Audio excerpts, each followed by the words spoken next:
Fingers crossed. I think we are live. Hopefully, this is up and running. All right, let me see if this is coming through on your end. It's coming through on my end. And for those of you who are tuning in now, I know we have some people who are in the waiting room over on the YouTube channel. We had some issues. I'm trying, as you know, the regulars know, I'm using a new camera setup and had to run some updates in order, and it just wouldn't connect. It wouldn't connect. That's why I'm a few minutes late. So do apologize, but hey, we got her working. And I even started early. I said, I know this freaking camera is going to be a bit finicky to get started.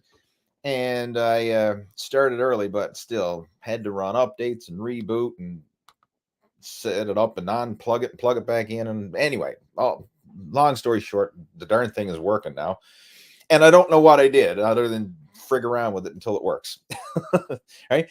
The computer tech wizard, right? You turn it off and you turn it back on, you unplug it and you plug it back in and keep jimmying around, and eventually the darn thing is going to work. All right, that's my tech wizardry right there. Anyway, it's working. We're here. We're chatting. So let us see who's tuning in. Who is tuning in? And is this coming through loud and clear? First, I want to make sure. Louder and clearer. Hopefully it's not too loud. Is it too loud? Let me know if the audio is too loud. I mean, obviously you can turn it down on your end, but I'm trying some different settings on mine. So hopefully it's not coming through like booming, echoing loud. Who else we got there? Baby Boomer saying loud and clear. Good stuff. Glad. All right. JE saying it is perfect. And Jesse is saying the audio is good. Thank you. All right. I do appreciate that. Thanks for letting me know. All right. Let's get this show underway. First off, welcome. Right. It's another Friday, right? TGIF. Friday is here. And we're doing another live video Q&A. Live at 5 on Friday. And for those of you who are regulars to the Total Fitness Bodybuilding YouTube channel, you understand what I'm doing here. But for those of you who are brand new, I want to welcome you. And how this works is I'm going to be hanging out, answering questions and topics of discussion that you may have related to fitness and nutrition, health and wellness, any specific challenges when it comes to building muscle, losing fat, anything along those lines that you want to discuss. Feel free to type those questions and topics of discussion into the chat window, and I'll do the best that I can to help you out over the course of our video chats. And this is something that I've been doing for many years now, and something I really enjoy. I enjoy I look forward to the end of the week when we can have these little conversations and chat and shoot the breeze and, go into some different topics of discussion. So feel free to type your questions and topics into the chat window. And if you're brand new to these video chats, let me know. Right? It's always nice when we get some new people, because I know sometimes we get people who catch the replays and are not able to tune in live. So maybe this is your first time actually tuning into one of these live streams. And if that is the case, let us know, right? New people are always welcome. All right, let's see. And also want to mention that we're streaming simultaneously from Facebook as well as YouTube. So I've got it set up there on both platforms. But the core regulars, most of them are actually tuning in from YouTube. That's where this main live video chat started, but I've set it up now where we're streaming from YouTube as well as Facebook. So whether you're tuning in from either platform, you can still type in your questions and topics of discussion. In YouTube, it's going to be a chat window to the side. In Facebook, it'll be the comment section below the video stream. But either way, it's going to come through on my end, and we can take it away. All right, so we got a lot of people joining in. We got Cool Gamer joining in. We've got Dan. We've got Steve. Welcome. AJ's joining in. We got Navy Skies, Baby Boomer Fitness. Let's see. We got Roberts joining in. So I thought YouTube was messing up. It wasn't YouTube. It was me. Right? YouTube is pretty reliable, right? Me and my tech issues and tech skills, not so much, but we're here. We're making it work. Let's see who else we got there. Dan saying it's not too loud. I appreciate that, Dan. All right, good stuff. All right, some questions coming through there. All right, we're going to jump into those questions. I know some people already got them posted in. And one thing that I want to acknowledge first, and this is especially for those of you who are following me over on Facebook, I mean, that is my main social media platform, right? Everybody's got their social media platform of choice, if you use social media, that is. But I like to use Facebook. And I've been posting about a special scholarship giveaway that we're doing right now as a Black Friday promo / scholarship giveaway for the Muscle After 40 Blueprint Coaching Program. And I've posted up some information about that over on my personal Facebook page, on our Total Fitness Bodybuilding Facebook group. So if you haven't already checked that out, feel free to do so. But bottom line, there's $10,000 in scholarships up for grabs. And the way this works is it's $10,000 that I'm crediting and having like a competition, if you will, for people who would like to go through the Muscle After 40 Blueprint Coaching Program. And we're offering this scholarship program to help, fund your entry into the program. So if you're interested in coming on board with the Muscle After 40 VIP coaching program and taking your health and fitness and physique to the next level, make sure to check that out. All right. I've posted up a couple posts up on my profile page. You just go there and scroll through. In fact, I can even just share the screen here real quick and show you what it is that I am talking about. I'll bring it up here on my profile page. And if you're not friends with me on Facebook and you are on Facebook, then hit me up. Friend request me. Right? You can do that. Just click on my profile. Right? So this is, let's just see. Is that showing through? Yes, it is. Okay. I'm going to make that a little bigger. There, a little bit bigger. All right. So this is my personal profile page. Just do a search for Lee Hayward. You'll find me, the one with the double bicep avatar. You'll see it there. That's my personal profile page. Just do a search for Lee Hayward and it should pop up there.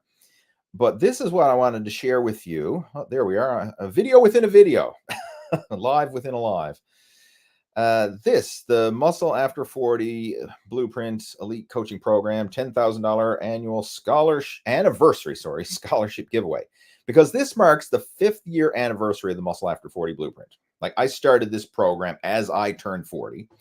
And right now, 45. So this marks the 5th year anniversary. And I explain, the program, explain what it is that we're doing here about this scholarship and how you can actually apply to get yourself a piece of that $10,000 scholarship money. So if you are interested in that, anyone can enter.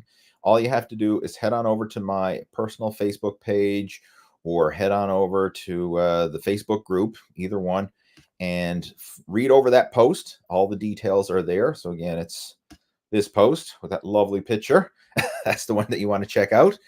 Read the post and then just follow the instructions in the post. It outlines exactly what you have to do. And we've already had several people register. And I know several people are probably in the works because there's a little bit of homework, right? I'm not just throwing money out the door. You got to earn this, right? You got to show me that this is the right pick for you. So you have to basically explain why you deserve some of that scholarship money in order to go towards reaching your health and fitness goals. So if that's something you're interested in, you're serious about making this happen, then I'm willing to help you, but you got to be willing to meet me halfway. All right. So head on over and check that out. All right. Let's close that out. Good. We're back here. All right. Now, with that being said, let's jump into some Q&A. Where are we to? Steve saying, finally lifting again after my broken rib incident on the bench press. Well, I'm glad to hear that you're on the mend. The broken rib incident, I've never personally broken a rib, but I know people who have, and that is a long and tedious injury to recover from because there's really nothing you can do other than suffer it out. Like, you can't put your ribs in a cast. You can't really Band-Aid it. You just kind of have to deal with it. But glad to hear you're on the mend. And the big thing is now taking it easy, because when you're coming back to training after an injury, you have to start right back from bare bones basics. You got to start off light and build yourself up almost as if you were a beginner again. But the good news is you will regain lost muscle and strength a lot faster the second time around than it took you to gain it initially. But it's always a slow, tedious process. And avoid that temptation to try and rush the process along. Because a lot of times people think, well, if I had a setback and they're feeling impatient, like, oh my God, I lost ground. Now I got to try and make up for it. And they end up doing too much too soon. and probably re-injuring themselves or just causing unnecessary aches, pains, and soreness along the way. Right? You'd have to go through the process. You can't shortcut it. So make sure that you're allowing yourself time to build up after that injury. And I'm speaking from experience here because I've had my share of injuries and can appreciate the patience that goes along with injury rehab. You know, it's frustrating. I mean, there's no quick fix, magic bullet solution. It's just time. Time is your ally here. Patience and time. All right, let's see what else. John's got a question. Can you train on an empty stomach and eat later? Yes, you absolutely can. And I want to elaborate on that more because that's a very open-ended question. First of all, how what kind of training are you doing, and when are you training, and how long are you in a fasted state for, and all this? But I'm assuming, just based on what you're sharing here, can you train on an empty stomach? You're basically asking, can I work out before breakfast? Yes, you can. And especially if it's a short workout. And when I say a short workout, I'm talking about like an hour-ish.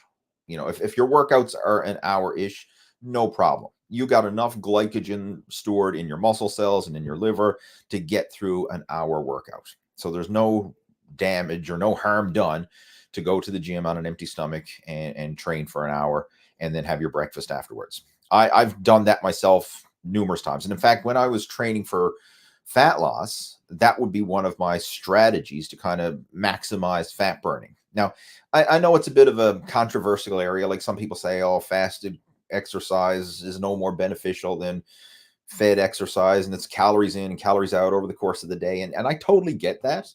But I just found from personal experience, when I have gotten my leanest, that was one of the strategies that I would do. And I found that it helped to make it easier to keep my calories in check. So I would get up in the morning and I would hydrate myself. So I would drink water. I mean, that's the first thing I do. That's my morning routine is after I get up and go to the bathroom and, you know, take care of business there. But the first thing that goes in my mouth in the morning is a big glass of water because you need to rehydrate after all night. And, you know, then I'll probably go and get a cup of coffee or something. I usually just drink black coffee. I don't put any creams or sugars or crap in it. Just I like the taste of the bean. So it was just a cup of black coffee. And then I'd very often hit the gym, right? Do whether it was cardio workout or a strength training workout or whatever. And then after the gym, that's when I would have my breakfast. And that was a regular routine.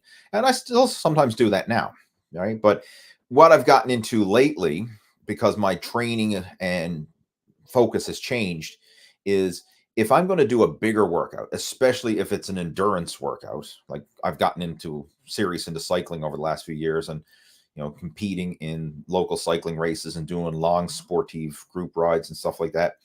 And if you're doing long training, like when I go for a big ride, especially like on the weekends, it could be hours. Like sometimes we go for 5, 6, 7+ hours, depending on, you know, what it is we've got planned, right? So I mean, sometimes there's big days in the saddle, big hours, and in order to be able to do that and to recover and to function, you need to fuel, right? You can't do that in a fasted state, right? You have to be eating before and during that whole session in order to keep your energies topped up, because you're literally burning through energy faster than you can replenish it. So I would eat before, eat during, and keep my energy levels stocked up when I'm doing big training rides like that. But for weight training, when you're in the gym for an hour or so, there's no problem whatsoever to train on in a fasted state, you know, on an empty stomach, and then eat afterwards. I've done it for years, and I know a lot of people still do. And if you are training early in the morning, sometimes you may actually feel more comfortable, right? Because you go in there, you get your workout done, you don't feel heavy or sluggish, and you don't have to wait for food to digest, especially if you're trying to get a workout in before heading to work in the morning. Like you get up, maybe you got an hour to hit the gym, and then you got to get ready and go to work. So if you had to eat first and then let that food settle in your stomach and then go to the gym, you probably wouldn't have time to cram it all in. But if you just got up, trained on an empty stomach, and then ate afterwards, you could probably certainly make that work and fit it in with your work schedule. So yeah, hopefully that answers your question, John. But if you care to elaborate on it, if I didn't cover it all, if you still have questions, reach out to me, send me a message or drop me an email or whatever, and we can elaborate more on it later. And again, if anyone wants to reach out to me, my contact information is in the description below this video. Josan is joining us. Says, I got a question. Is this a good workout program? Day 1, chest and biceps, core. Day 2, back and triceps. Day 3, legs and core. Day 4, shoulders. What do you think? I think it's a bodybuilding split routine. And there's nothing wrong with it. If you enjoy it, if it's working for you, you're getting results and it fits your schedule, then do it. There's no perfect split. Like a lot of people say, hey, like, should I do chest, shoulders, and triceps, and back and biceps, and then legs? Or should I do chest and biceps, back and triceps, and then legs? Or should I do upper lower split? Or should I do whatever? Should I do a bro split, one body part a day?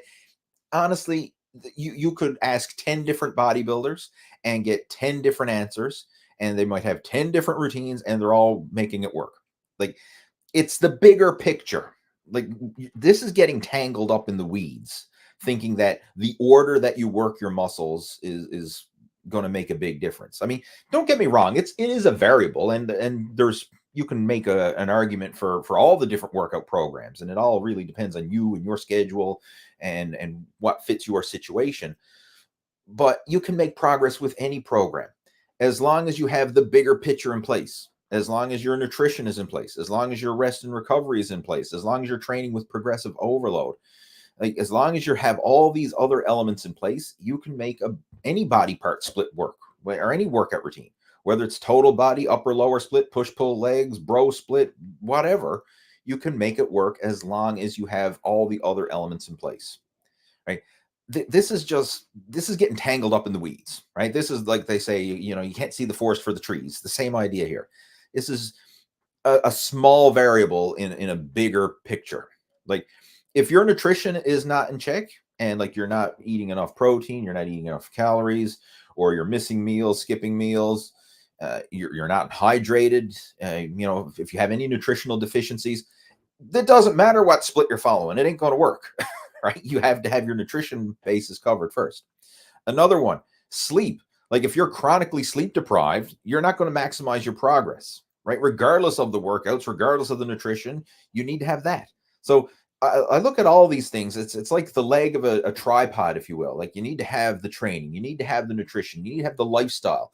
And each one of those is like a leg of the tripod. And if you take out one leg of a tripod, what happens? The whole thing topples over, right? So what you're talking about here, what you have is fine. If you enjoy it, it works for you, and keep doing it. I mean, there's nothing wrong with it. I mean, in my case, I like to do total body workouts. That's what I do because that works for me and my schedule, and I just enjoy it. But back in the day, I used to do a lot of, different types of body part split routines. And it really depends on how often you're in the gym. What's your schedule like? If you're the type of person who you got 4 days to go to the gym and you're consistent, then there's nothing wrong with having a 4-day split. If you're someone who struggles to get to the gym 2 or 3 days a week, because you're busy and you got a lot of things, then maybe you wouldn't want a 4-day split. Maybe you want it more along the lines of a total body, or maybe upper lower split, where you're hitting the muscle groups more frequently because you're not training as frequently. So it's not right, wrong, good, or bad. It just depends on you and your situation. So hopefully that makes sense. What else? We got Steve joining in. Steve is a local guy, fellow Newfie. Says, who are some of the people, athletes, coaches, trainers, etc., who've had the most influence on your training philosophy, such as exercise selection, execution, and programming? Who inspired you? Wow, that's a cool question. A lot of people inspired me over the years, and this is something that's evolving, because as I've evolved, my approach and my goals have evolved as well. If you don't mind, we'll take a little trip down memory lane. Right? Hopefully that's okay. First off, the very first person who inspired me was my father. And he wasn't a bodybuilder, he's never been a bodybuilder, but he was active. Like, when I was younger, I remember he used to run regularly. Like that was his thing. He'd always go for a run after work and then on the weekends. Like he ran 6 days a week. He always took Sundays off, but the other 6 days, he always went for a run. And he also had, barbell and dumbbell set down the basement, which he'd mess around with and do, little weight training workouts. So I grew up seeing that. I seen my father going for runs, and I seen him lifting doing home workouts. So as a kid, that inspired me. And I can remember, putting on my jogging suit and my sneakers and saying, "Hey, Dad, I want to go for a run with you." And he'd say, "Okay, let's go." So we'd run down the street, a couple 100 feet and run back, and that was it. I was gassed, and that was my run as a kid. And I say, "Okay, cool." I went for a run with Dad, and then he'd go off and do his proper run afterwards. I consider that like a little mini warm up for him. But that had a big influence on me, is just seeing my dad doing it, and that's part of the reason why I want to be an influence for my son and just have him grow up seeing me being physically fit and active as well. So that was my first influence.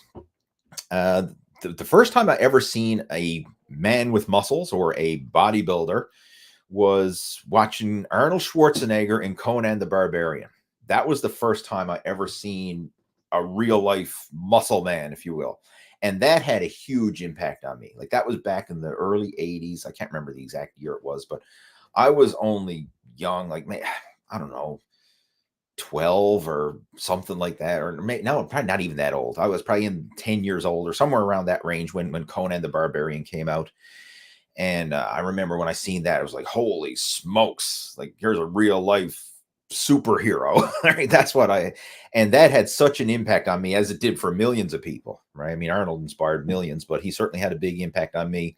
And I can remember wanting to build muscles like Arnold. So I would do push-ups and sit-ups, and I'd take those York barbell and dumbbell set that my dad had, those plastic cement-filled ones. You know the ones I'm talking about, those cheap old plastic cement-filled ones. They were ginormous plates and big and bulky. Everybody had them back in the day. And that's what I used to use, right? I used to lift those and try to build muscles like Arnold. So that was a big influence. When I actually got into training seriously, for me, I was involved with martial arts early on as well. So going through high school, like this is how the whole training bug bit for me, if you will, is when I was going through like elementary school and junior high and stuff like that. Like I was getting picked on and bullied in school. So part of my motivation was just to build myself up so people wouldn't pick on me and beat the shit out of me. So I started lifting weights. I wanted to build myself up, but then I also got involved with martial arts. Right? I was doing some, there was a kung fu class in our local area, and I signed up for that. And that was part of my motivation. And the instructor that we had for the kung fu, he also lifted weights. So I did a lot of like training in the dojo, and also we used to go to his place on the weekends and lift weights because he had a home gym in his basement. And he helped to inspire me along the way as well. And he helped to hook me up with some local power lifters in the area. And from there, I got to find out about bodybuilding. Right. This is before the days of the internet. So it's not like information came easily. Information came very slow through word of mouth and who do you know? And the occasional magazine or book or something like that. Like information came at a snail's pace compared to today, where we're bombarded with information. And I'm almost grateful that information came at a slow pace, because you could actually take something, absorb it, utilize it, and try it, and actually benefit from it before you got bombarded. Because now, like, we'll follow one workout program, and you mightn't even get a full weekend before next thing you know, you see another one, and we're like chasing the red shiny ball. Like, oh, that one looks better, so I did this workout program for a week, and oh, I've seen this one, I'll try that one for a week, and oh, there's another one, I'll try that one for a week. And if you're bouncing around program hopping, you're not going to see any results or nothing significant, because you're never giving your body a chance to adapt and grow in response to a specific training program. You're always bouncing from one system to another. And I mean, it's better than nothing, but it's not optimal, right? You need to go through the full process of adapt, grow, and then eventually, if you keep doing that, you'll hit a plateau, and then you can change up your approach. But bottom line, yeah, information came at a slow pace, so we didn't have a lot of influence back then. Then I got involved with the local bodybuilding scene. Then there was a lot of local bodybuilders, and that really had a huge impact on me. Got taken under their wing. A lot of them, where I was one of the younger guys. I was actually, when I competed in my first competition, I was the youngest guy in the show at 17 years old. And a lot of the older guys who were in their 20s and 30s, they kind of took me under their wing and coached me. And that's when I really got into following bodybuilding magazines and stuff like that. And throughout the mid 90s, that's when I was, really getting into competing in bodybuilding. Reigning Mr. Olympia Dorian Yates and all his training books and videos and articles. Like, he had a VHS tape, the Blood and Guts training program, and I always had articles in the Muscle magazine, so I followed a lot of his programs. And yeah, I mean, that's basically how it got started. But there was a lot of different influences early on, and now my approach has kind of changed from the hardcore bodybuilding approach to more of this holistic lifestyle health and wellness approach.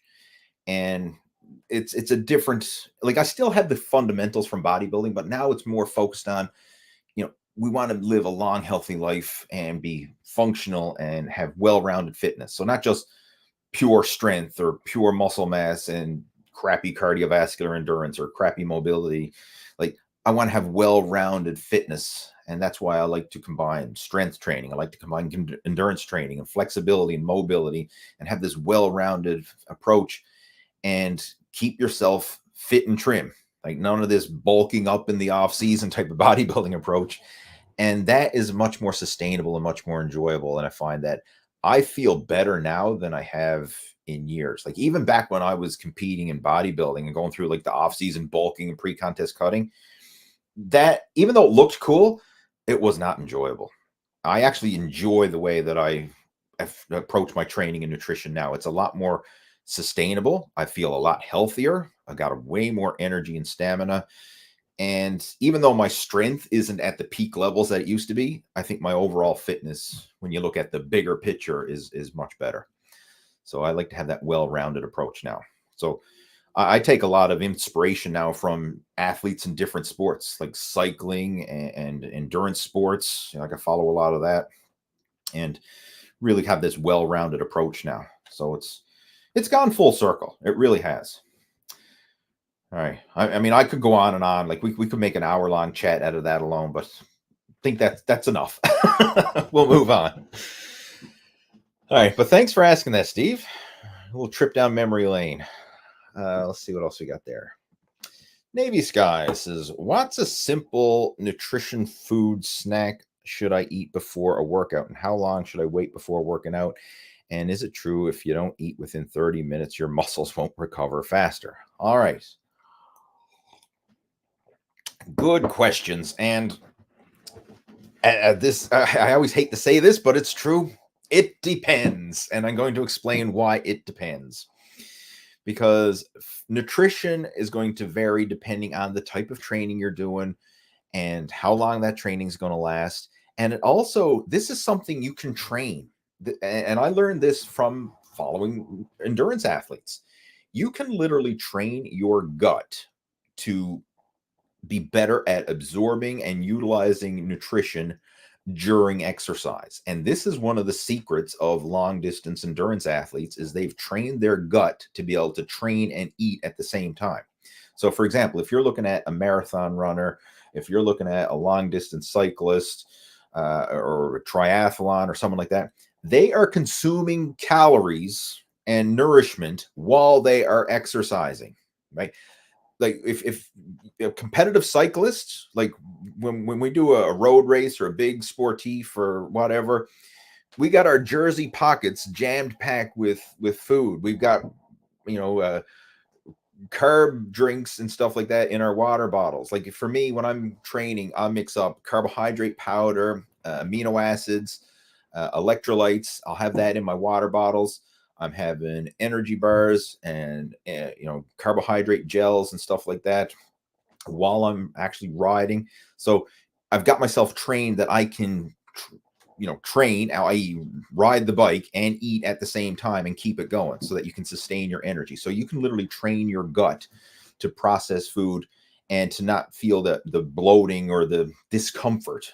Whereas Before, like back when I was doing just pure bodybuilding training, like there's no way I could eat and train right after. Like I'd have to eat and then like wait an hour, let my stomach rest and digest before I could actually train.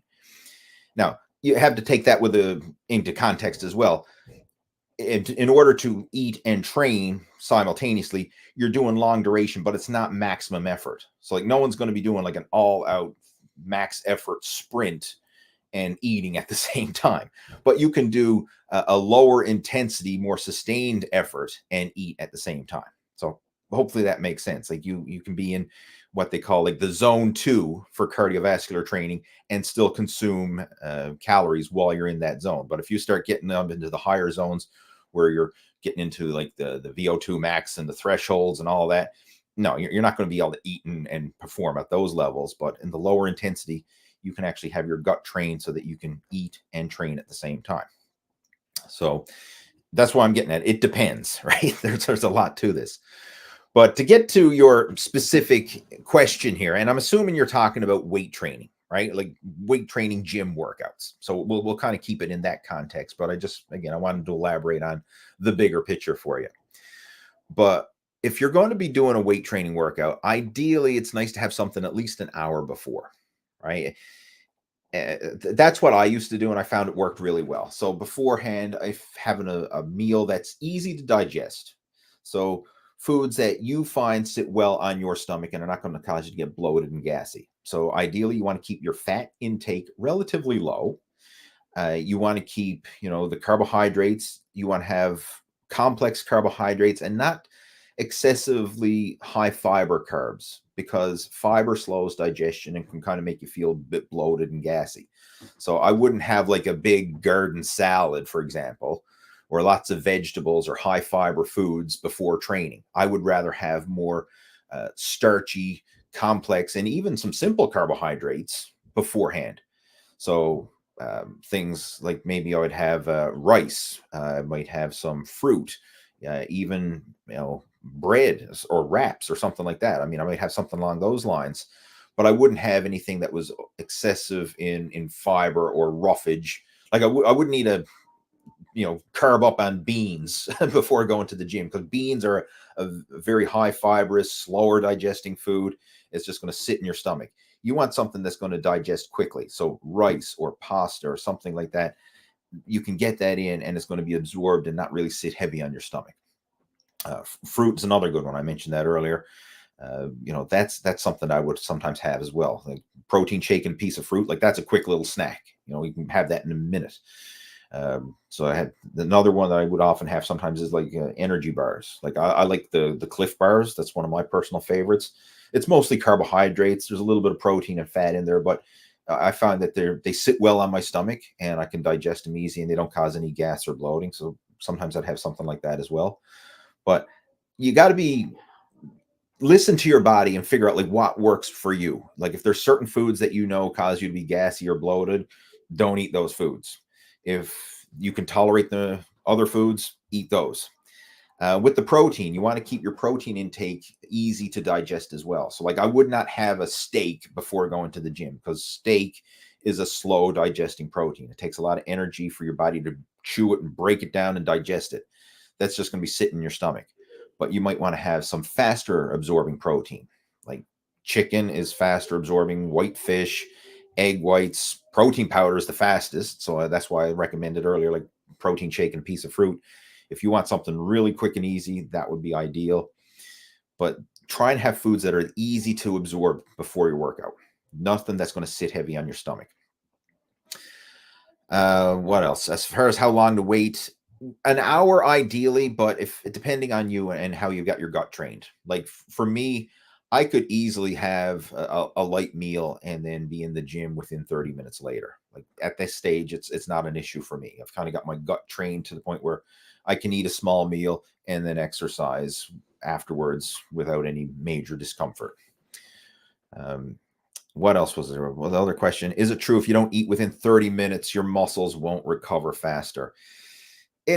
That whole anabolic window thing, like that was really popular, especially throughout the early 90s and stuff, when the whole idea of post-workout shakes came about, and this idea, you got to get 75 grams of carbohydrates and you got to get 30 grams of protein and you got to get that in you within 2 minutes after your last rep of your last set, or you're going to miss the anabolic window and your whole workout's going to be gone.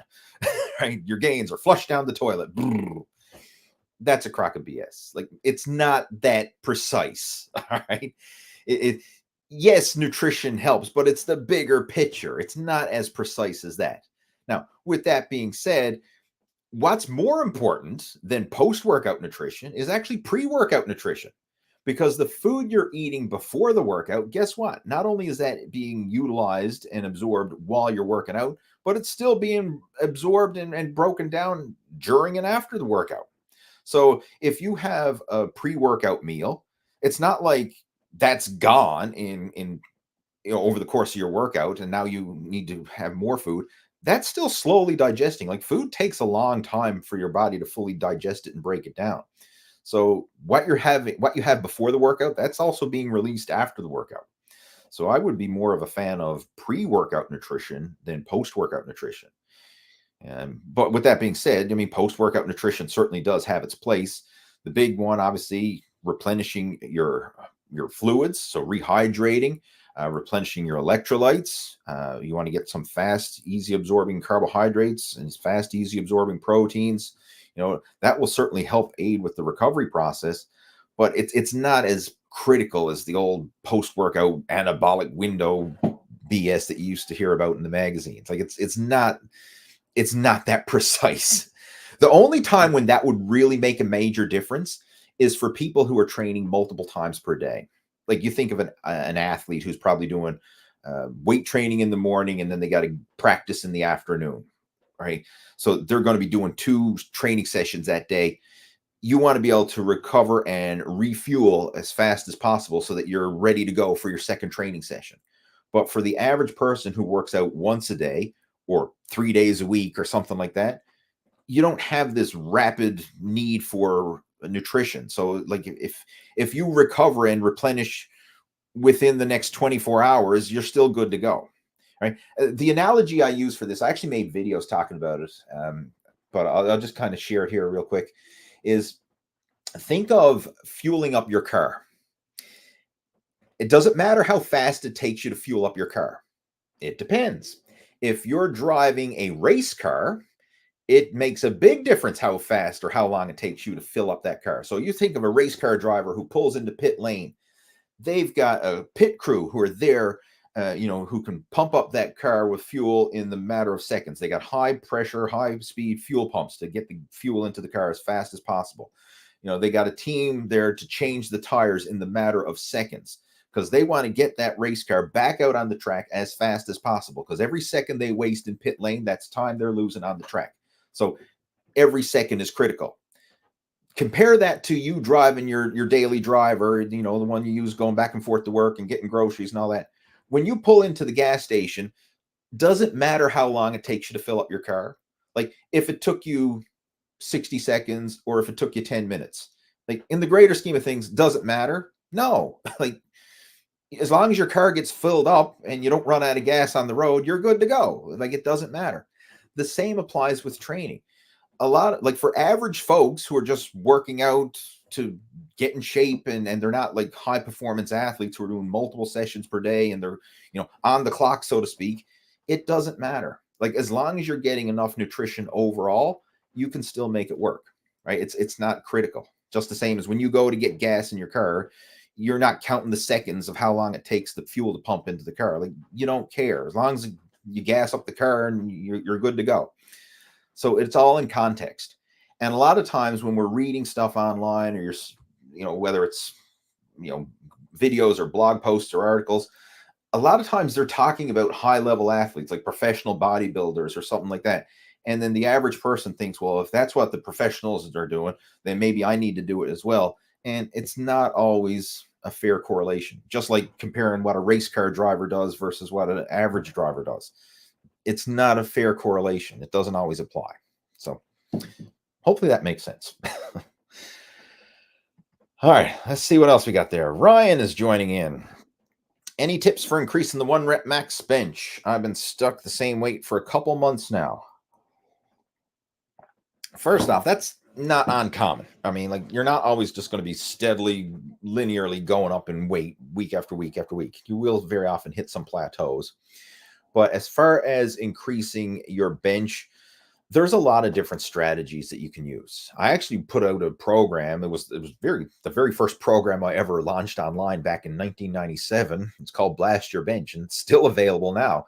If you want to head on over to blastyourbench.com, you can check that out. But I can share some other strategies that you might want to try in the meantime. One of the best strategies I found for breaking past plateaus is to change up your exercises and focus on different movement patterns. So instead of always hammering the bench press and you're trying to hit new 1 rep max bench and I can't do it, right? Hitting failure, can't do it, won't budge. Scrap the bench for a little while and focus on a totally different exercise, but that still works the same major muscles. So, for example, like instead of focusing on your barbell bench press, maybe you're going to focus on dumbbell bench press. Go for the next 6 weeks or 2 months or whatever. Just say, I'm going to prioritize dumbbell bench press and just get really good at that. Or maybe it's some other exercise variation. Maybe you're going to get really good at incline presses, or you're really going to focus on your close grip bench press, or maybe you're going to focus on getting stronger with power rack lockouts or some other movement that's going to assist the bench press but is not the bench press, if that makes sense. And get strong in that other exercise. And very often what will happen is the strength you build in that other exercise will help to carry over to your bench press. And this was a strategy that I actually learned from following the West Side Barbell method, because they're always switching up their exercises. Like, they're not always doing the core lifts, the bench, the squat, the deadlift. They'll do a lot of assistant exercises or special exercises that work the same muscle groups but work them in a different fashion. So instead of always hammering like the bench press, they may do like power rack lockouts or board presses or incline or decline or different bench press variations. Dumbbell benches, another one I mentioned like that. When it comes to the squats, like instead of always doing squats, they may focus on different styles of squats. They might focus on good mornings or other exercises that are going to assist the squat, and very power rack lockout exercises and things like that. There's a lot of different ways that you can manipulate it. And what you very often find is when you switch up an exercise, so like you're stuck in the bench press plateau. So like, let's put the bench press on the back burner and let's focus on the dumbbell bench press. Very often you'll probably be able to make some rapid gains in that exercise. So like week after week after week, you'll probably be able to set some new personal records, like getting an extra rep, adding an extra 5 pounds, being able to make some small, steady, progressive overload in that new exercise.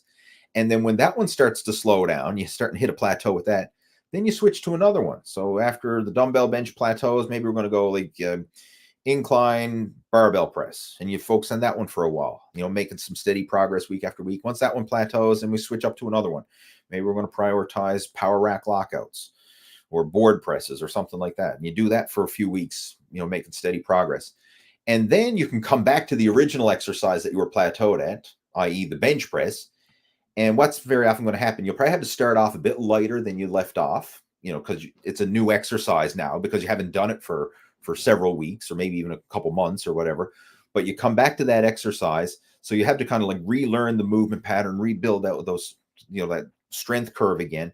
But then you'll start off a little lighter, then you'll build yourself back up to your previous level, and then very often surpass your previous level before you hit another plateau.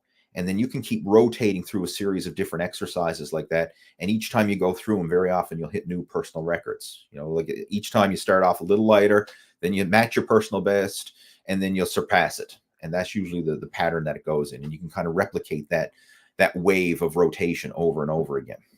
And that's one of the things that the West Side Barbell style of training, that was one of their methods. Now, they've got a more elaborate method, incorporating max effort and dynamic effort workouts. But this idea of rotating exercises was a big one for them. And it really helps to build well-rounded strength. And it's a great way for busting through plateaus. And it's also a great way to prevent repetitive movement injuries. So you're not always doing the same thing over and over again. By changing it up and doing different movement patterns, it helps to prevent repetitive movement strain on the joints, tendons, and ligaments as well. So overall, I think it could actually be a safer and more sustainable way to train by doing it that way. All right, what else we got? JE.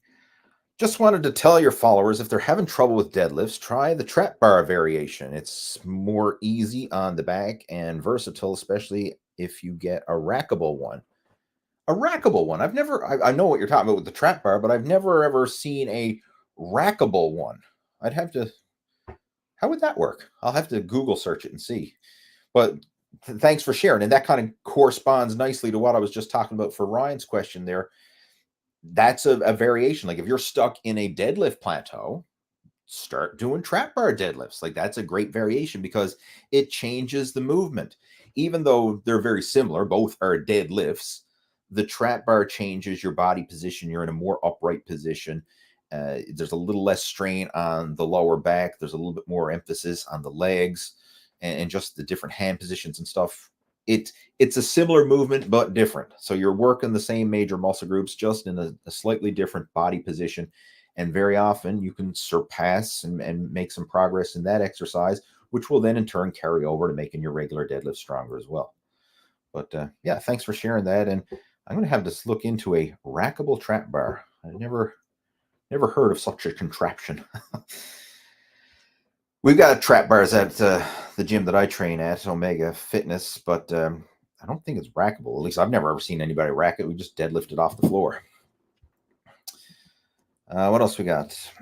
John saying, I do an hour workout as I work out at home myself. Good stuff. You know, I mean, most people can get a great workout in an hour. Like for the average person, an hour workout is perfect, right? Like the only time people would really need to go beyond that is if you're training for something specific or more endurance related training. But for just get in, stimulate muscle, get out, you know, kind of being time efficient, yeah, it certainly works. We have Miggy02. Is water manipulation for peak week good, bad, or not worth it?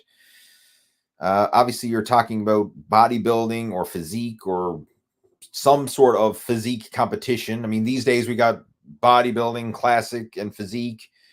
And then there's other federations that got fitness model and whatever.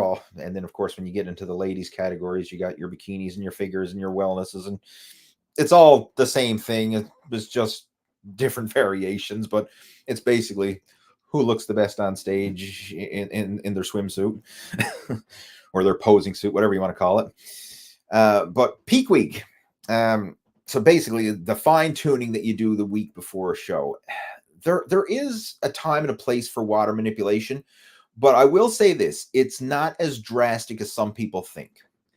Right? Like a lot of people think that they can, you know, make up for not losing enough body fat by cutting water, or you know, they think there's some secret that they can pull out of a hat last minute that's going to make them magically look, you know, 10x better. No, like you got to be in shape. Ideally, if you're really serious about looking your best on the physique stage, you want to be in shape a month out. Like a month out, you want to be in the shape where if I had to step on stage right now, I could and still feel confident and comfortable and still hold my own and look pretty darn good on stage. Like you want to be that far ahead. So a month out, you're looking like you could step on stage. And then you want to just sharpen up from there on. So use that last month to really refine it. And you'll find that your skin is going to thin out even more. It's going to tighten up even more and bring out more definition and striations and all that. And then when you get down to the final week, when water manipulation comes into play is for two reasons. One, if you need to make weight, which a lot of people do, depending on the division and category you're competing in. And two, to maximize your conditioning. But you want to be careful because it's a double-edged sword. Because if you over dehydrate yourself, you cut your water too much or too soon, it can actually backfire. And what I mean by backfire is it can actually cause you to flatten out and look softer than if you were fully hydrated, because your muscles are made mostly of water. Like muscles are 75% water. So once you lose the water that's subcutaneous under the skin, once you've got that gone, if you're continuing to dehydrate yourself, guess where the water's coming from? It's coming from your muscles. So now you're losing muscle fullness. And when the muscles aren't as full, you're not going to get as good of a pump. They're going to feel soft, and you're going to flex, and it's just like, man, it's like, I got no pump. There's nothing there, right? You're not going to get that same, full vascular herd muscle. It's just going to, it's like, when you do a good workout in the gym and your muscles are pumped and you got some carbs in you and you just feel good and you just, man, I feel pumped. You're not going to have any of that if you're dehydrated, right? Your muscles are just going to be flat. And when they're flat, you're not going to get the same definition. You're not going to get the same fullness. So it can actually backfire and make you look worse. So what I would recommend, and again, this is just a general guideline because everyone's body is unique, but I usually cut back my water. So for example, let's say the contest is on Saturday, the weigh-in is on Friday. If I had to make weight on Friday, I would start cutting back my water. So Thursday night when I go to bed, I'd probably I'd limit my fluid intake and just drink small amounts of water, just a few sips to chase down my food or whatever on Friday. Make weight.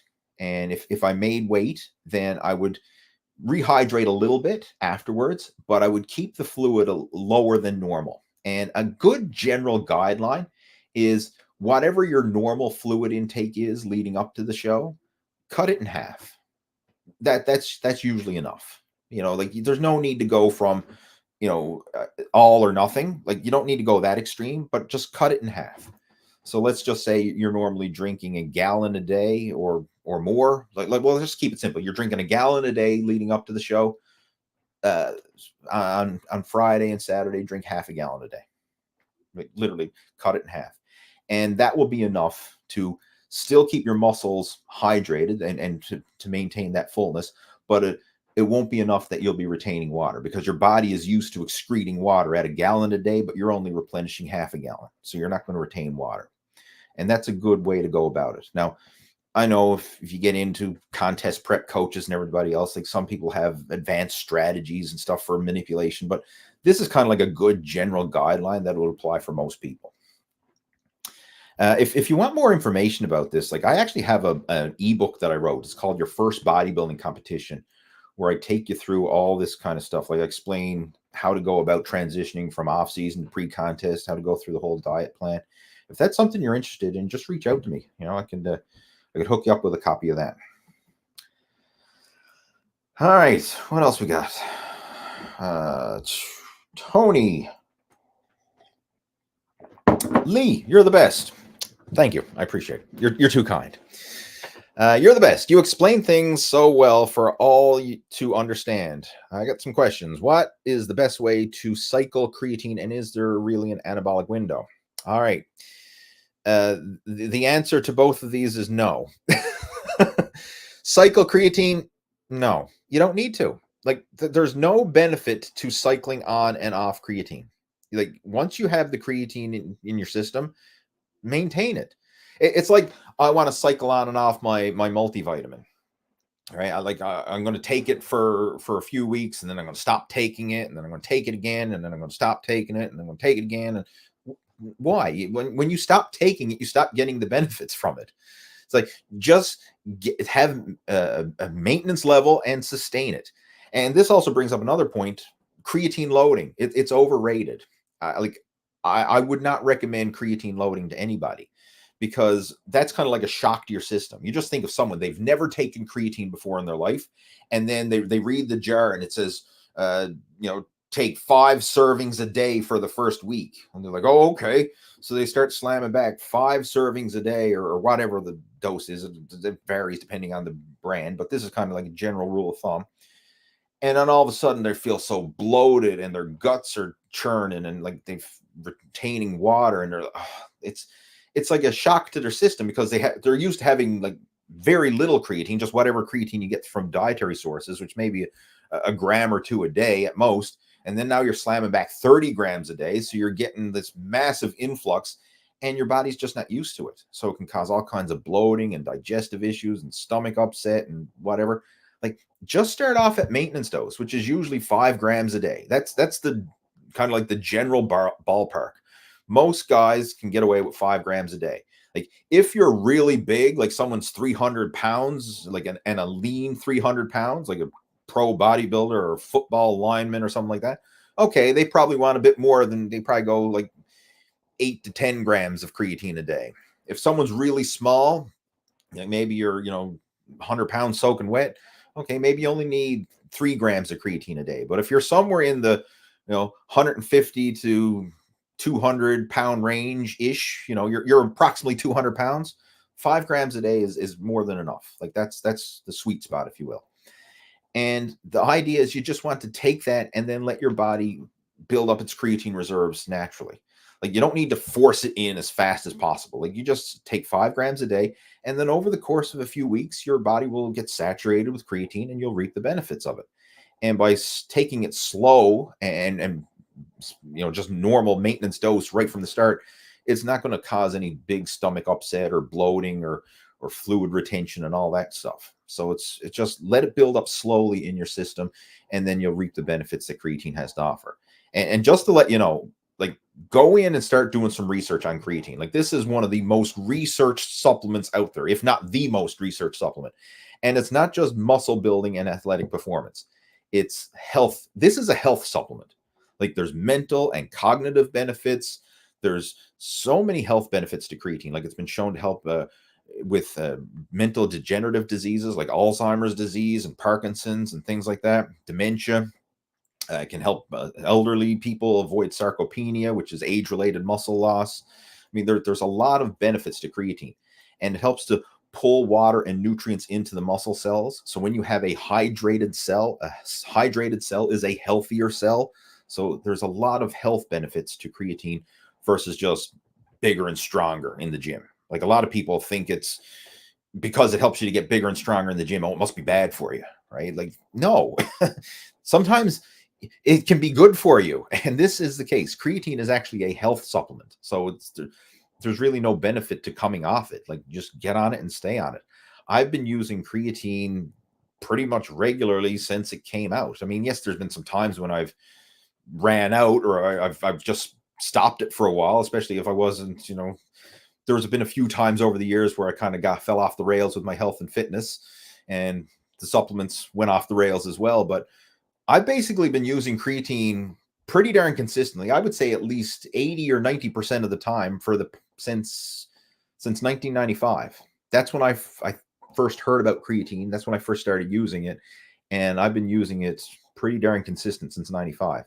And I take my 5 grams a day every day. I take it in the morning when I take my vitamins. It's just part of my routine, and I don't have any special ritual for it. Like, I dry scoop it. And if anyone wants to know what dry scooping is, I got my jar of creatine powder, my 5 gram scoop, dump it in my mouth, chase it down with a gulp of water, like swish it down.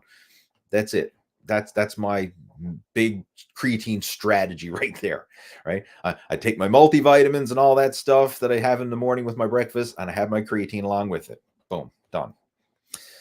And as far as the anabolic window, I kind of explained that more with this question up above. Was the one that Navy Skies had about pre and post workout nutrition and stuff. No, the anabolic window, it ain't what the supplement companies would like you to believe. All right. You can work out and you don't need to eat within minutes afterwards. You can still make progress, right? Your workout's not going to go down the toilet because you didn't slam back your 75 grams of carbs and your 30 grams of whey protein within 2.5 minutes after your last rep of your last set. Like, no, it's not that precise. Go back to the analogy I was talking about the race car driver fueling up and the average car fueling up. As long as you fuel up, it doesn't matter, right? That's all that matters. Where was I? I lost my point there. Was that Tony? Yeah, it was Tony's question. Okay. So hopefully that was helpful, Tony. Next, Psycho. I think I'm pronouncing that right. Hi, Lee. I have no problems with my upper body, but adding size to my legs has been a struggle. Any advice for hard gainers? First off, adding size to the legs is challenging because the legs are a hard body part to train. All right. Like, let's be honest. Most guys don't really enjoy leg training. They would much rather train upper body. Usually. Now, there's always exceptions to the rules, but generally speaking, most guys prefer an upper body workout versus a lower body workout. So if legs are your stubborn body part, you're going to have to prioritize legs. And a general rule of thumb that I would recommend is double up on the volume for your legs and cut the volume for your upper body down. So like whatever your strong body parts are. So in your case, if your upper body is your strong area, so like chest, shoulders, arms, back, like all those body parts, that's fine. But I got the chicken legs going on downstairs. Train your upper body once per week. So all your upper body muscles, do one workout per week. And with your legs, I'd recommend 2 workouts a week. That's a simple strategy. Try that for the next 6 to 8 weeks and just see how your body responds. I mean, if it responds favorably, you can keep doing that. But that's just a simple strategy, is just to back off the volume of your strong body parts and then double up the volume for your weaker, more stubborn body parts.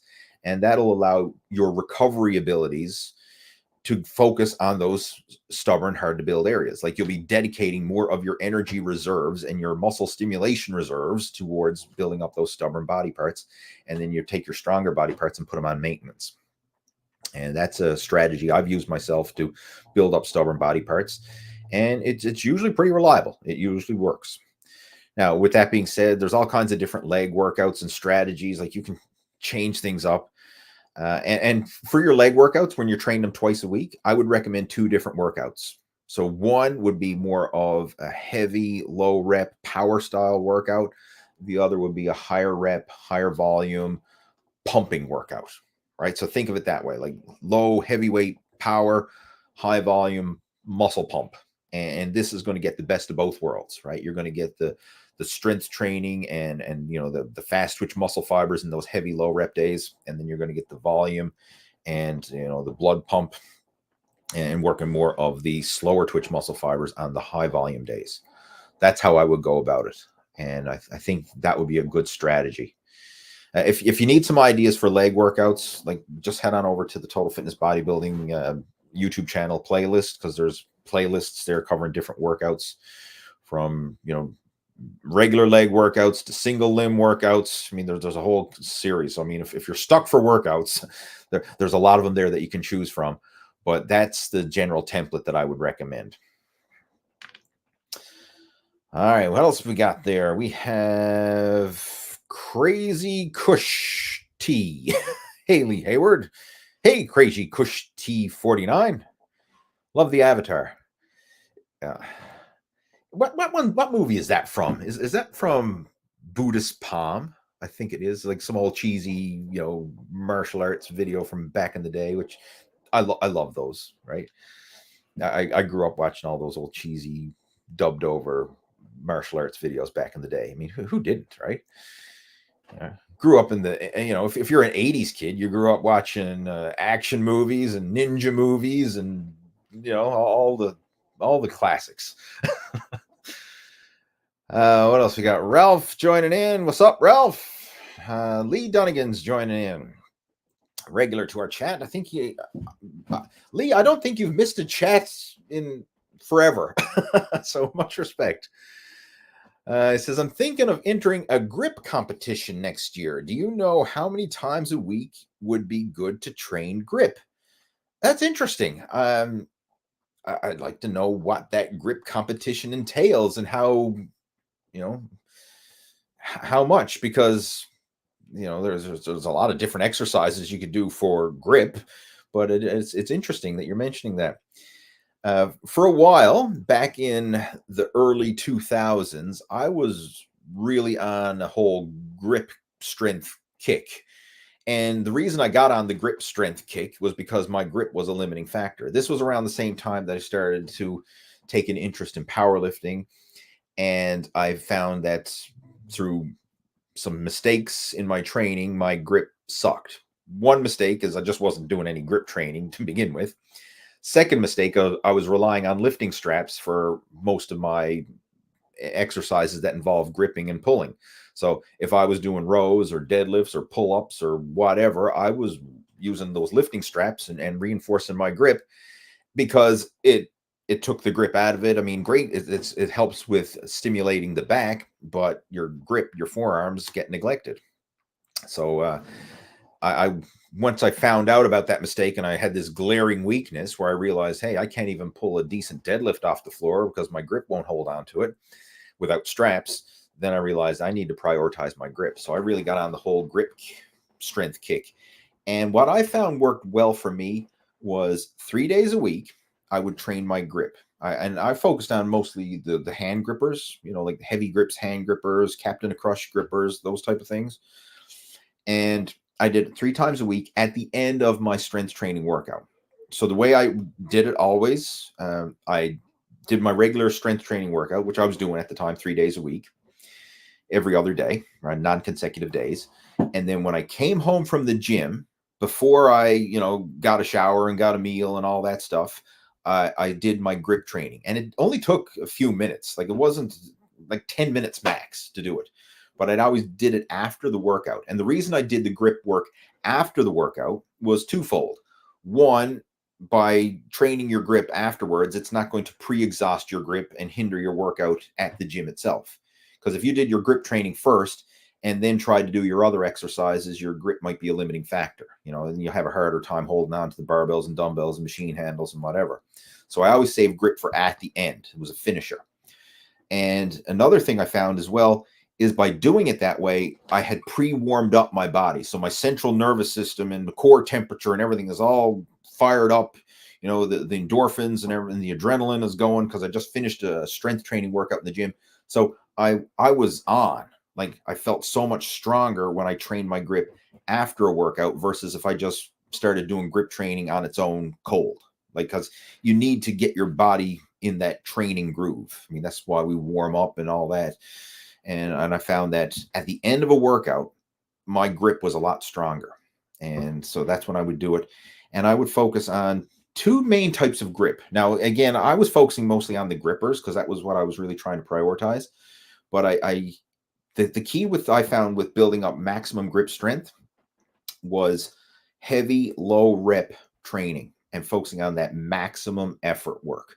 So I didn't do like endless sets of high repetitions or anything like that. I literally did single rep sets with the grippers.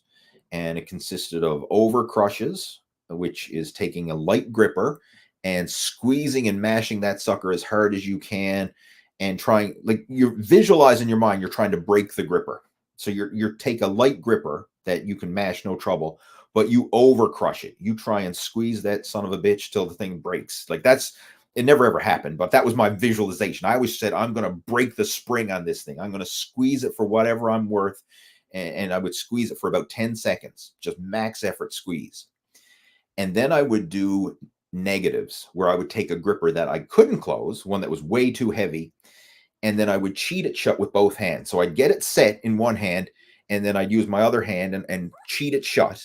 And then I just slowly let the gripper peel my fingers open. So I do a slow negative.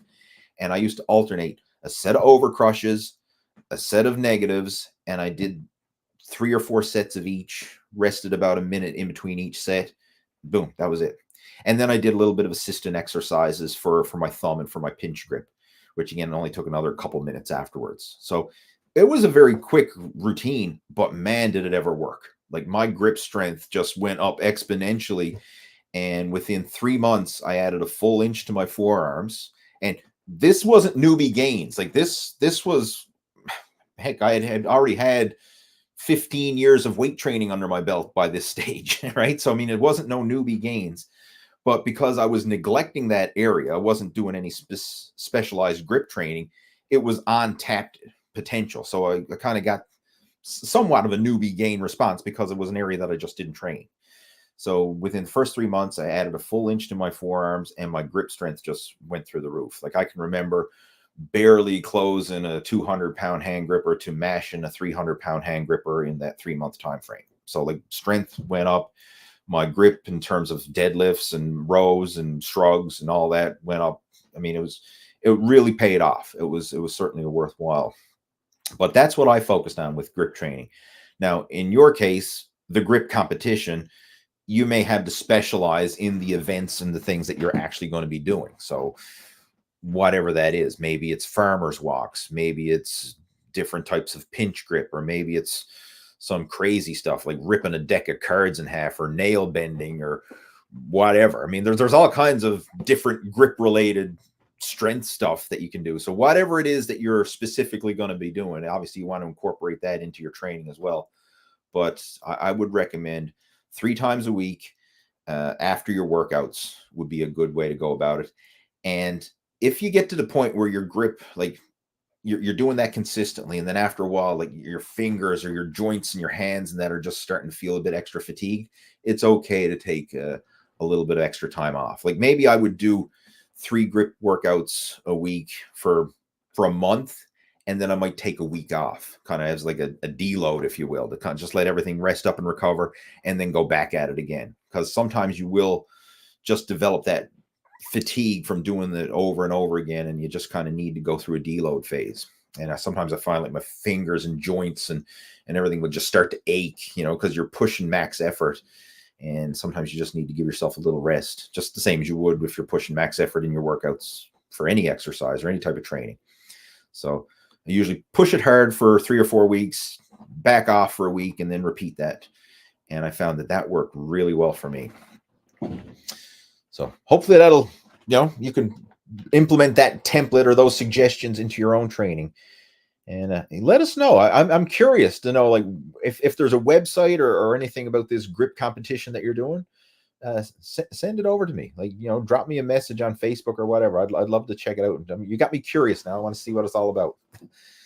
Not that I'm going to be competing in it. I'm curious to see what it's all about. What else we got? Yo. Steve saying, thanks. You're welcome. Great question. Yes, it was. What else we got there? Scott. I preferred life when information came at a slow pace, like you mentioned. Now it's information overload and it's harder to focus. I totally agree with you. And I don't know how we're going to get out of it, because it's just getting worse. Like the way it is now, there's more information than there is hours to absorb it. Like, even if the people you follow on social media or YouTube or Instagram or Facebook or whatever the hell you're following, there's more content published. Like, even if you sat at the computer for 24 hours a day, you would not be able to absorb it all. Just in the people you follow, not counting everybody else who's pumping out. Like, I don't know what the statistics are, but like there's a gazillion hours of video uploaded every single day, and there's a gazillion pages of text uploaded every single day and post. Like, there's more information than there is the ability to consume it, and it's just getting worse and worse. So I don't know where this is going to end, or where the tipping point is, or what. Like, but I mean, there's pros and cons to everything, but it's getting absurd. It really is. And I got to say, I feel so fortunate looking back at it now that I was able to start my fitness journey when information came slow. And like, we would get a book and I'd read that book cover to cover multiple times. And I, go back over the same information over and over and over again, because I had nothing else to do. But you got smaller chunks of information, but you really knew it, understood it, and applied it, and actually made it work for you, versus just skim over something and not really get the full, not really digest it, if you will. Like, that's the way we are now. We're skimming over so much, but we're not really absorbing anything. And I think if you can just zero in and focus, like, instead of going wide, like, I want to learn a little bit about everything, just go deep. I think that's a much better approach, but it's so hard to do in today's information overload world. And I try to limit my amount of information that I consume. Like, I know a lot of people sometimes reach out to me. I'll say, what do you think about this guy or this influencer? Or what do you think about this new program or this new YouTube channel or this, like, what do you think of this guy? I never even heard of him. I don't know who the hell you're talking about, because I try to limit the people that I follow and the information that I absorb, because there's so much shit out there that I don't want my brain full of shit. if you know what I mean, right? I'm trying to de-shit my brain and keep it somewhat clean, which is not easy to do, but I'm very selective of the people I follow when it comes to this, because there's just information overload. All right. Moving on. What else we got there? Robert is joining us. Says, I always needed at least 3 to 4 recovery days or off days. Now that I'm older, I can only squeeze in 3 workouts a week, but I'm losing weight. Do you lose muscle and weight when you turn 50? Um, it depends. There there's a lot of reasons why someone could lose weight. I mean, ideally, it would be through diet and exercise and the healthier options. But assuming if you're not trying to lose weight and you're losing weight, that's not necessarily good. And the older you get, you will experience some age-related muscle loss, right? And the older you get, like your natural anabolic and metabolic hormones decline. So you will have some muscle loss. It's known as sarcopenia, age-related muscle loss. But it's generally, if you don't use it, you lose it. Now, in your case, you say you're doing 3 workouts a week. So if assuming that those are productive and effective workouts, that should not be an issue. Like you should be at least able to maintain muscle, assuming that you're training in a structured fashion and pushing yourself to try and maintain your strength levels. But yeah, there's a lot of things to unpack with that. Like we have to really see like why it is you're losing weight. I mean, if you want to kind of do a deep dive into it, feel free to reach out to me and we can kind of chat back and forth, and see if we can figure out what it is, or at least I can try. Even if I can't help you, I'll try and point you in the right direction to someone who can, because there's a lot to unpack with that. But again, to kind of just summarize it, the older you get, yeah, generally you're not going to be able to handle the same training volume, the same frequencies, the same intensity as you did when you were younger, right? Your work capacity and recovery goes down because your hormones and that start to decline. And then of course, losing weight or losing muscle, generally speaking, again, you start to lose muscle, as you age. And it usually starts going downhill around, like in the 30s is kind of like the peak. After you're 30, then it starts, you ain't building up, you're going down, right? Like if you're looking at over the hill, right? The peak of the hill for most guys naturally is in the 30s. That's when you hit the peak. You're up from teens, 20s, 30s is uphill. Once you hit 30s, you're at the peak, and then it's like 40 on, you tend to go downhill. So yeah, you're over the hill. Sorry. And now what we got to do is we got to maximize everything to prevent rolling down that hill too fast, if you know what I mean, right? We want to put the brakes on, right? I mean, we're all going downhill, right? Assuming you live long enough, we're all going downhill, but we want to go down gracefully, right? We don't want to go down and crash and burn. We want to go down gracefully and maintain health and fitness as long as we can. What else we got there? JKS50. Lee, still doing your push-pull legs from a full years ago. I've noticed a strength boost, and it made my workout feel like a recreation rather than a chore. Awesome. I love that. I love that. And this is what you want to get to. You want to get to the point where you actually enjoy it. Like you're going through the process, you're exercising, you're eating right, you're living a healthy lifestyle, and you enjoy it. It's something you look forward to, not something you dread. Once it gets to that point, man, it's coasting downhill. Like it really is. And it takes a while to get there. Like it's not like a switch we can just flick on and off, right? I mean, and a lot of people ask, well, how do you motivate yourself to work out? And how do you, I don't feel like it. And like sometimes you need that willpower and to suck it up buttercup and just get shit done, right? You got to sometimes do that initially, but eventually, once you start to get it rolling, you get that momentum going and you start to see the results from your efforts. That's huge. Once you can start to visually see and feel the results where you're like, man, I've been putting in the work and now it's starting to pay off. Then that's like putting gas on the fire. And then it just stokes you to want to even put in more work and get more results. And then once you get to the point where you enjoy it and this is recreation rather than chore, that's where you want to be. So I'm so happy to hear that for you. And that's where it is for me. Like I do not dread going to the gym. I look forward to it. That is my me time. Like I enjoy, it's something like I get excited about it. Like when I get to go for a big bike ride, or I get to go to the gym, or whatever, like I look forward to it. It's like, woohoo, right? We get to go work out. Like, yay.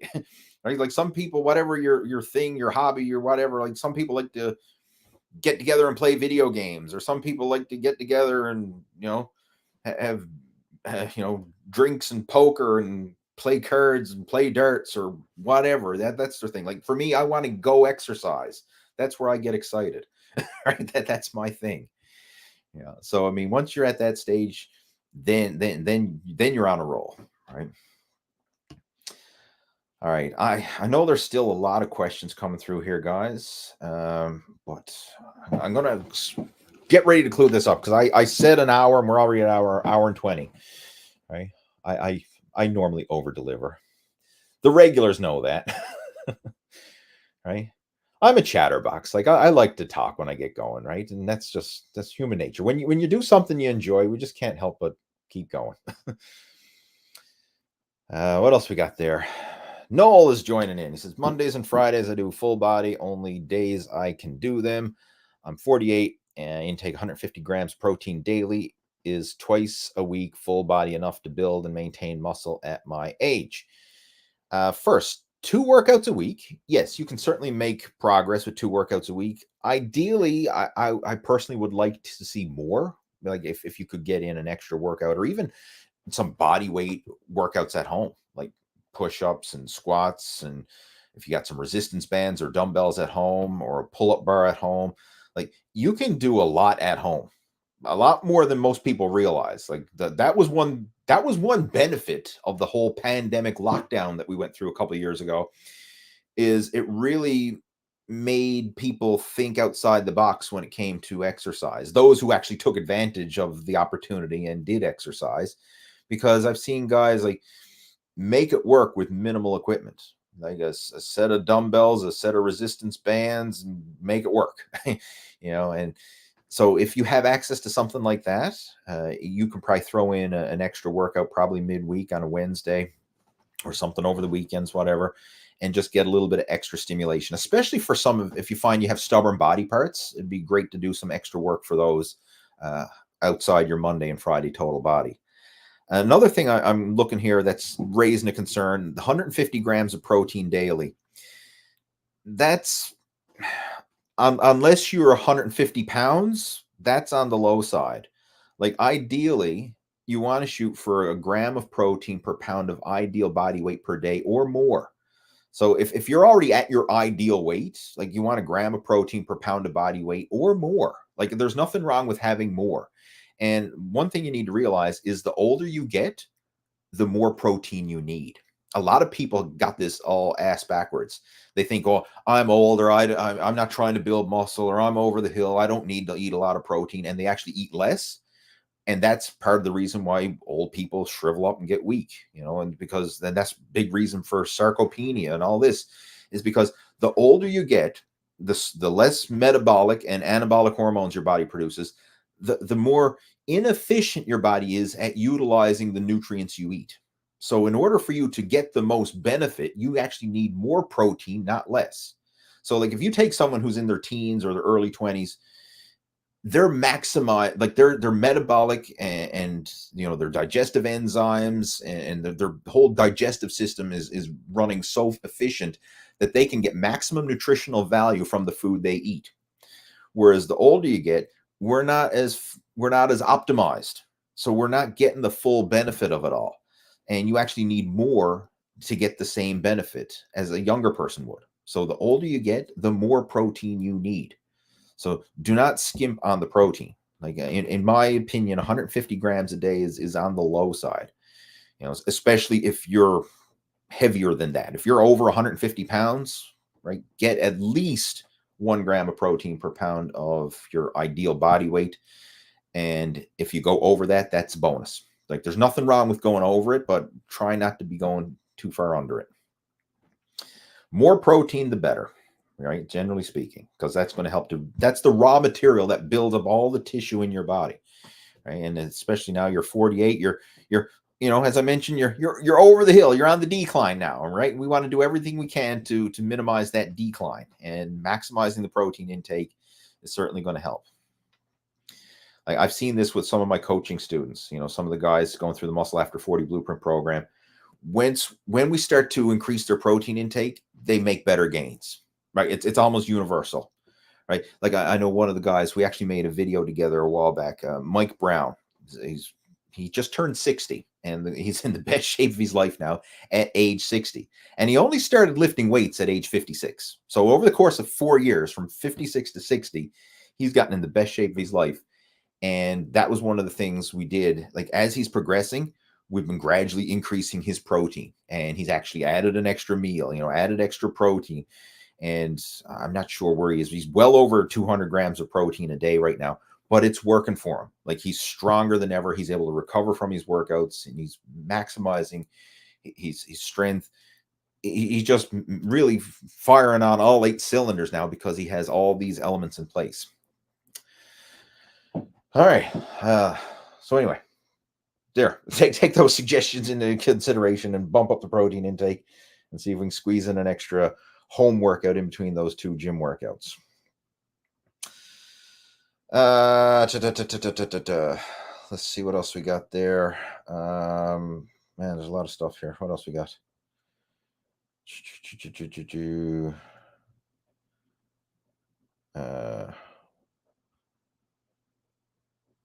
Let's see. All right. Just a second. I'm going to get ready and clue it up soon, but I just want to address a couple questions here. Let's see, got here in a second now, guys. Think Money. Lee, are you currently on TRT? If so, could you elaborate on the pros, cons? I started 4 months in, and it's been life-changing so far. I feel great, and motivation for the gym is good. Awesome, right? If it's working for you, if you need it, absolutely. And you know what? I actually have a full video that I put together about hormone replacement therapy.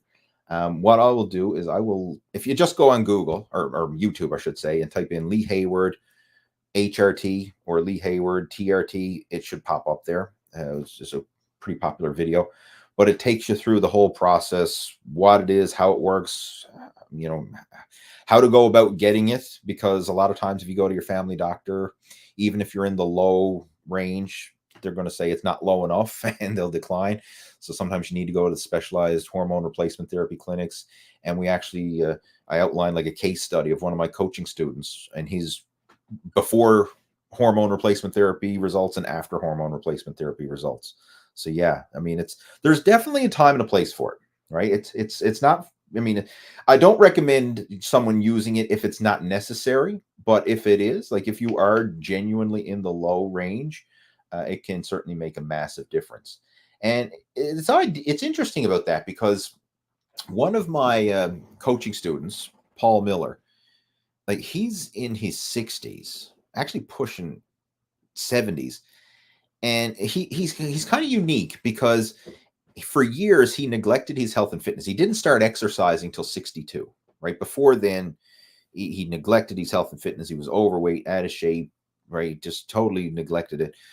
Had a heart attack, right? Almost died. And that was his wake up call. Like, I need to do something. And he totally turned his life around, improved his exercise and his nutrition. Now, I mean, it wasn't an instant turnaround. It was a turnaround that took place over a course of a few years, and it's still a journey that's evolving. But now, over the last several years, he's gotten in the best shape of his life in his late 60s. I think he's 69 right now. And the thing is he gets his blood work done, and he has normal testosterone. Like, I think his testosterone is up in the 500 plus range at 60, which is like really darn good. Like that's respectable. Like, there's no need for, like, if it's that high, there's no need to mess with it, right? He's hormones. I can't remember what his numbers were exactly. He told us on one of our coaching calls that we had a while back, he had his blood work done, but it's somewhere in the 500 range, which is, I mean, for a man in his 60s, again, for anybody for that matter, that's in the normal range. But he doesn't need hormone replacement therapy, where some other people, like, they're down in the 200s or whatever, they're down in that low range. Yeah, that's when it can really make a difference, right? So, this is something you need to go to a medical professional or hormone replacement clinic or someone like that, get the blood work done, get the numbers, and then get it tailored to you and your situation. Another video that I want to recommend as well is the interview I did with Mike Brown. I'll just share these links here in the chat here, so you guys can go check them out if you're interested in this. Because if I'll probably forget. So Lee Hayward TRT, just do a YouTube search for that. There it is, popped up there. Just a second now. I'm going to grab that link and post it into our chat. Where's just a second? I'm losing my spot here. Done. So that first link that goes through, that is my video about hormone replacement therapy, pros and cons. And then there's another one I want to share with you. That is an interview I did with Mike Brown. And Mike is on hormone replacement therapy, has been now for a few years, and very open about the real world side of it. Like, it's not like, oh, I'm going to get on hormone replacement therapy and now everything is rosy and wonderful. It's not always that cut and dried. Like, there's a lot of back and forth checkups, and sometimes they get the dosage wrong, and sometimes, you know, you have too high a dosage and now your hormones are too high and then they have to cut it back. Sometimes your red blood cells get out of whack and you need to do a blood dump. Like, there's a bit of maintenance behind the scenes. Like, it's not just, hey, I stick a needle in my ass and their life is wonderful. Like, no, there's a lot of, like, it's an ongoing process to find the ideal dose and for you, your body type, and have it so that it's healthy. And that's the idea, is you want to maximize the health benefits and minimize any health risks. Right. So Mike is very open and transparent about it in that interview that we did, you know, sharing his real world experiences. Now, I mean, it's been positive, but, you know, it's a pain in the ass at times, and in more ways than one, not just a needle way, but in a going blood work and checkups and, you know, back and forth to get the follow-ups and all that. Just a second, I'm trying to find that video. Mike Brown, Lee Hayward. Here it is. Here we go. Okay, it's Can You Build Muscle After 50? Mike Brown's Before and After Body Transformation. I'll post a link to that in our video chat. Done. That should come through there. So those will really get you on the right track when it comes to you know, explaining hormone replacement therapy, pros and cons, and some real world feedback. All right, guys, I'm going to get ready and clue it up because I've over delivered. I said I was going to do an hour and I did an hour and 32. So, right, I'm 50% over. So that's good enough. I can call it quits right now, but I have got to clue it up because I got a family out there and I need to spend some quality family time before we clue it up for the night. So again, I appreciate you for joining in. I appreciate the questions and the comments and the supports. I mean, we get a lot of people joining in for these chats, and I really enjoy doing them. And I know, obviously, from the comments and feedback, a lot of people enjoy it as well. So what I'm going to do right now is I will get the replay of this posted up. So if there's anything you want to go over, you can certainly do so. And in the meantime, if you haven't already done so, head on over to my Facebook page and check out our $10,000 anniversary scholarship giveaway for the Muscle After 40 program. We have, again, I'll just share the link there on the screen really quick. If you haven't done that, for any of those who are late stragglers, go over to my Facebook page. Just search for Lee Hayward on Facebook if we're not already friends. Right, it's my profile. And scroll down and you'll see this post here where we're talking about the Muscle After 40 Blueprint Elite Coaching Program Scholarship. And this is something that I'm doing over the next week, right? So you'll be able to check this out and apply to get yourself some of that scholarship money and help to get you on the right track to going through the Muscle After 40 Blueprint program for yourself and hopefully become one of our next before and after success stories in 2024. That's what I'm looking for. That's the whole purpose behind this, right? It's not just taking on another coaching student for the sake of another student. I'm doing this to help create those before and after success stories. So if you're interested, you can apply to get a part of that scholarship money to go towards your coaching program. All right, guys, I'm going to clue it up. Have yourself a fantastic weekend and happy Remembrance Day. I'll say that in advance. And I look forward to talking to you next week. Take care. Over and out.